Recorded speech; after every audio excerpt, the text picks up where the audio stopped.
GM, everyone. Hope you are having a good day. Uh, my name is Vic. I'm working with Kite AI. So we are one of the earliest AI Web3 protocol that is working on modifying the EVM machine and building our own Kite VM layer. So what does that mean? We are trying to add AI as a first-class citizen. We have seen a lot of blockchains retrofitting AI into their stack. Today, I'm going to quickly show you what we are building, why we are building it, what are the changes we are going to bring into the EVM stack, what could you do with it, and what stage are we in, and what is the direction that we are taking. So when we say we are redefining the AI economy, we have seen a lot of these AI builders who deploy their models, agents on some of the platforms and then do not get the real value out of it. What I mean with that is, if you are a good model developer, you upload it on a platform and people keep using it. The platform benefits from it, but the model developer or the agent developer in the new agentic world really do not get the benefit out of it. And that's something that we want to change with Kite AI by creating an attribution or like the proof of ownership of the contributor to the platform on chain, which will use some logic very similar to what we have seen with the chat GPTs of the world based on how much usage that has been done on the platform by the end users, the builders, and the contributors of models and agents would be rewarded based on that. And that's a consensus mechanism that we're building is also new, which is different than proof of stake and proof of work. We call it proof of attributed intelligence. The more you attribute, the more rewards you could get from the platform. So why do we need this new L1 for AI? So like I said, we have always seen that the execution, settlement, consensus, and data availability had a monolithic world. Then we moved to the modular world. But even in the modular world, the focus was always Web3. And the AI data, until today, is not registered on any chains. So what we thought is, if we start adding AI compute across these layers, whether it is the execution layer, the settlement layer, the updated consensus layer, which is like the proof of AI, and also add some of this information in the data availability layer, we will be able to advance the overall Web3 ecosystem by adding AI metadata into the stack, into the EVM stack. And based on some of these information, the users across these layers could not only benefit, but they could also use it for a lot of other use cases, whether it is building agents, preventing frauds, or doing a lot of prompt-based solutions. That's also something that we built as a part of our testnet launch. So the current problem, so if you look at it on the top, the state, the transaction, and the new state or the updated state. So and that is something that we see in the EVM ecosystem. So there's a certain state of the block, and then there's a transaction that takes place. In this case, it could be a swap, a withdraw, a transfer, or a bridge, which mutates the state, and then you get an updated state. In this case, the state only captures information which are related to the transactions happening on the blockchain without any AI component into it. So like I mentioned, the EVM or other blockchains currently are not designed to capture any AI metadata into it, whether it is which model was used, who was the contributor of the model, what within the model was used, which agent was used for that matter, and how much of the data was used in processing a certain transaction. So this is something that we are actually updating into what we call as the Kite VM, the virtual machine, by adding AI compute information as part of the process. So in the new world with Kite AI, when we launch it around summer this year, the users can also see which model, which data, and which agent was used as part of the transaction, because in the AI Web3 world, you will be using either the data, the model, or the transactions, but also AI infra to process, for example, a DeFi application, right? Or for doing something with payments. And based on which model, data, or agent was used as a part of the transaction, you get an updated state which records these usage and then rewards the contributor based on that. In proof of attributed intelligence, what we do is you see the layer on the top, like the new block, the existing blocks, they do not store AI information. In the new block, you also have something which you see at the bottom here, which is the AI compute. And there is a standard developed by Ethereum around it. It's called ERC 7001, which currently caters to only the NFT use cases. So we are also trying to contribute towards the EIP or the standard, which also could cater to fungible token use cases. So what it does is basically it looks at a different set of new data that has been added to the block, and based on the block on the chain, the rewards will be calculated and distributed to the contributors. A part of the testnet launch that we did a couple of weeks ago, so we were able to hit 1 million wallets, which was a very interesting and a very valuable number for us to experience and see how the users look at it from an adoption perspective. I think we see a lot of interest from different builders and consumers, where we actually built a couple of AI agents that people could interact with as part of the testnet. And we also saw a lot of inference calls. Here we mentioned 25 million. It actually went recently close to 50 million. And these AI inference calls, imagine if these inference calls are actually being used by a model developer or through an AI infra, and you could actually be able to put a weight to it and calculate the value it created, the value accrual, and then actually end up using your PO AI, as we call it, proof of attributed intelligence, to reward the users. We will be able to create an economy which will be like more self-sustaining, but also will create a flywheel effect, where on the Kite AI marketplace, the builders would want to publish their AI agents, and the consumers would want to use a pre-built AI agent or a model or a data set, which is very hard to find across different stacks. And that's also something we see, that it is very difficult to find a clean data set or a ready-to-use model or an agent so that you can build something on top of it, whether it's a dApp or a new AI-based agent. And this is the composability that we bring to the ecosystem, where as users, you could, for example, pick a data set that you get out of, I don't know, from a Pyth kind of a network, and you have an AI agent that is built by using an eigenlayer framework, and then there's a model that was deployed by someone from Hugging Face, but also on our platform, and you could, in principle, compose all these three solutions and cook up a new solution altogether, which can basically solve or build a new dApp using AI and Web3. And this could be a prompt-based dApp, so there are choices you could make. It could be a prompt-based dApp, it could be an agent, or it could be just a solution which is around data, which gives you something on-chain proof about the contribution of the developers.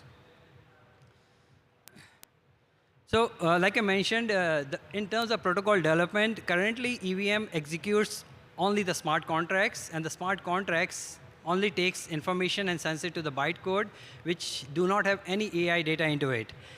So currently, the EVM smart contract doesn't have any of these opcodes, and that's something that we are trying to add, which will actually also include some of these models and inferences call into the opcodes.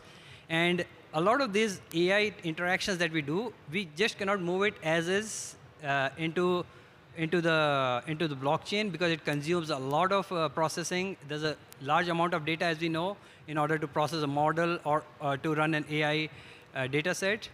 And if you want to also execute such a large data set, that will also cost a lot of gas. So which will actually take us back to the 2008 days, where the gas fees was a big problem. So our approach, like I mentioned earlier, is to create an AI-specific execution layer, so a smart contract which also includes information about AI execution in it. And this AI execution, in this case, is adding some of the new AI opcodes. And the opcodes in this case could be something around AI model, AI inference, or even AI metadata for a certain domain. And for proof of, what we are also looking at is hybrid execution. So we want to process some of the things on chain, but there will also be some part which will be processed off chain. And in order to also process some of these things, there are a couple of solutions that has been built recently, which actually processes some of the data in an AI format, which are called as AI oracles, basically. Hyper Oracle is one of them, Aura is another. So the idea is also to see which pieces of these existing AI oracles we could use, but we are also looking at some smart and futuristic storage solutions apart from IPFS Arweave, like Walrus, to name a few, to see what are the things that these new storage solutions could store off-chain, so that we could also use the data when it is needed to process on-chain. And we could always create a hash and a pointer in order to detect which transaction was processed on which particular data set. In terms of proof of AI consensus, like I mentioned, so we are also going to add a validation mechanism where the proof of AI will go and validate if the contributor has a certain profile, if it was not a spam, and the bot prevention around it, but also the overall security, so that people could not very easily gamify the system. I think it's also very important when we are adding an incentive structure to a new system. It's very easy to bypass the system with either bots or by doing an MEV attack. So that's also something that we are currently exploring. So in order to build something like this, it's a Herculean task. We read a couple of research papers. We are working with 40 plus top universities across the world, but also working with some of our top Web3 industry partners, whether it is EigenLayer, whether it is Avalanche. So we are an Avalanche sovereign chain. That's the decision we took to deploy everything on EVM, because one, it's an existing ecosystem of developers and projects that could build on us and utilize the AI value that we bring to them. At the same time, it has all the cross-chain compatibility that we require in the EVM world. So the two options is either we fork an existing EVM, and that's the choice that we are taking, or the other one is build everything ground up, which actually is a very time-consuming cost and cost-wise and a very complex affair, and we don't even know if we'll be successful at the end of that experiment. So the approach that we're taking currently is we are going to fork one of the EVM clients, and then we are going to create our own Kite, deploy our own Kite virtual machine, which will have some of these changes that I mentioned across the layers in terms of the execution, the settlement, and data availability, as well as the consensus mechanism. So what we have done is we have reached out to a lot of researchers to try to come up with research papers. So there are multiple research papers that will come out from Kite ecosystem. One will be around the entire approach of how we are doing the proof of intelligence. There will be a protocol paper that we would also want to distribute with the ecosystem, so that they understand how this entire Kite VM ecosystem was developed. So like I said, so there will be like AI optimized state management, where the AI models, weights, inference, and output and metadata would be stored on chain. And the storage, like I said, will also use different mechanisms, whether it is Merkle trees or blobs that can be stored also on storage with a Walrus-like solution. We are going to have AI-specific bytecode, like I mentioned. So for example, you could add AI model in this case, which model was used, which inference was used. And we are also looking at the mechanism to add proofs to it, whether it is it's an optimistic proof or whether it's a ZK-based proof. There will be proof that will be generated, so that people could actually go and verify that they were the contributors and they can get value out of it. For proof of AI consensus enhancement, so we are going to add AI-generated information to the consensus mechanism, but we'll also have, like I mentioned earlier, an attribution detection based on the contributor and the usage and the amount of usage and the type of usage of the contribution that was made to the AI. Another thing is also what we are looking at is the optimized gas. So we want to come up with a relayer approach, but also like fund some of the gas initially. At the same time, add AI oracles, like I mentioned earlier, for heavy compute, and also look at off-chain storage for pre-trained AI models, which can actually be just sourced from these RV or Walrus kind of storage solutions. So this is ERC 7007 that was written earlier this year, which actually caters to the AI-based use cases with the AI opcodes into the VM stack. Currently, this 7007, like I mentioned, is very focused on NFT use cases for ownership. And that's something that we will have for model owners, but we also want to have more non-NFT based use cases where the transactions are also captured in, the AI transaction data is also captured into the blockchain and stored on the blocks. So if you want to follow us, we are on Kite AI. We are called GoKite.ai, and we launched our testnet V1 recently. We'll have a testnet V2 end of March, and then by the summer we'll have our mainnet launch. So we're looking at partners who would want to build an AI Web3 based novel solutions. So if you are interested to build with us, we are part of the Avalanche Infra Build program as well. So we could help figure out some novel use cases around AI and Web3 that you would want to build for different solutions. We are also looking at a subnet architecture stack, which is similar to what we have seen with the BitTensors of the world. So if you're a developer focused on a DeFi use case or on a fake detection use case, or you come with a very strong domain background, so there's a totally separate subnet-based approach we have for such contributors, whether it's a developer or a founder that could come and build with us. So we provide ecosystem access, but also development support with our partners in the ecosystem, which are subnet partners and Avalanche in this case. A couple of things that I could quickly show you is, so this was the very basic agent solution we built as a part of our testnet, where each of these agents could give you results, and it interacts with the kite chain, and the points are stored on chain, and you can be rewarded as part of the airdrop. We actually built what we call the classic counter DApp. It is on again, if you go to GoKite -AI -AI, and if you go to the Kite counter DApp, you can actually look at all the testnet and all the other information and the stack that it is built with.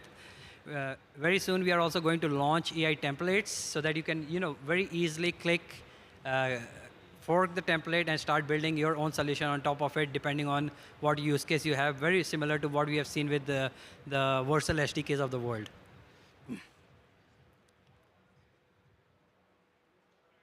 Yeah, that's pretty much it from my side. Thank you so much for listening.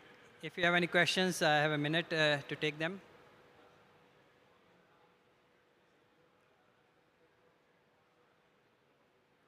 I take it as a no. Thank you so much. Have a nice evening, all of you.